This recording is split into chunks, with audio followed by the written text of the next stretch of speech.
Hey everyone, and welcome back to the final part of the Crimson Cathedral. When we last left off, I had just discovered that the strange reflections in the stained glass windows were not just images, they were living copies of me, hiding in the rafters above. Before I could even process the horror, before a scream could escape my lips, they all dropped. Every single copy of me, dozens of them, fell from the shadows of the ceiling at once.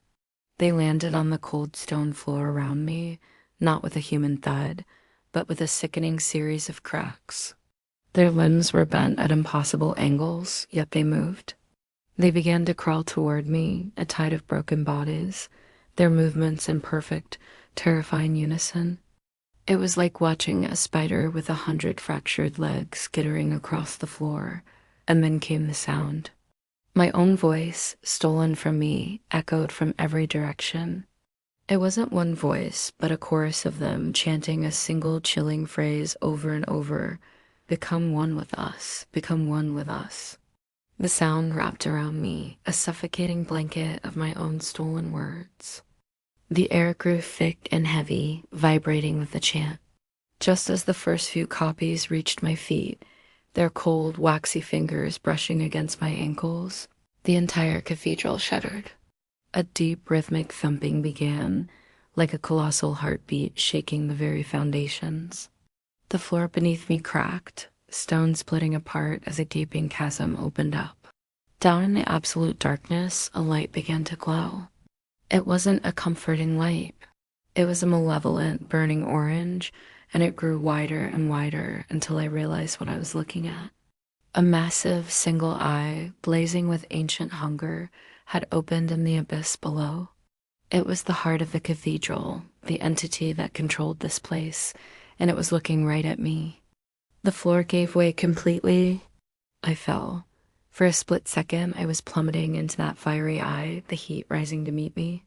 But then, my hands shot out, my real hands, and I caught the edge of the chasm. I was dangling over the abyss, the heat scorching my face, the monstrous eyes staring up at me with an awful intelligence. The copies surged forward, clawing at my hands, their broken fingers digging into my skin, trying to pry my grip loose. Their combined weight was pulling me down, and my strength was failing. The chant grew louder, a triumphant roar. "Become one with us." But then something changed. The cathedral itself shuddered again, a violent tremor that wasn't born of hunger, but of fear. The copies hesitated. Their frantic clawing slowed, their chanting faltered. The massive eye below me seemed to narrow, its fiery gaze shifting from ravenous hunger to sudden dawning terror. It had been the apex predator in this place for centuries, a god in its own crimson domain, but now it was afraid. It was afraid of me. I looked down into that blazing furnace of an eye, the source of all my torment. I felt the pain, the fear, the pieces of myself it had stolen and twisted. And in that moment, all my fear was burned away, replaced by a cold, quiet rage. I leaned down, my face just inches from the grasping hands of my copies, and I whispered into the abyss, my voice clear and steady over the dying chant, "You should have left me alone."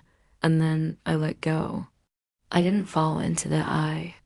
The moment my fingers left the stone, the entire structure of reality seemed to buckle. The Crimson Cathedral, that ancient living nightmare, collapsed in on itself. It didn't crumble. It imploded. The sound wasn't one of stone and wood breaking, but of a single deafening scream. It was a sound so loud, so filled with agony and terror, that it felt like it tore the night sky apart. Light and shadow twisted, crimson glass shattered into dust, and the very air screamed with the death of the entity. When the dust finally settled, there was only silence. The moon shone down on an empty clearing. The Crimson Cathedral was gone. Not a single stone, not a shard of glass remained. It had been utterly erased from existence. And the thing that had worn my face, the copies, the chanting voices, they were gone too. I was alone, standing under the quiet stars, finally whole again. Thank you so much for joining me on this journey. It's been a wild one. If you enjoyed this series, make sure to like, subscribe, and hit that notification bell so you don't miss what's coming next. See you in the next story.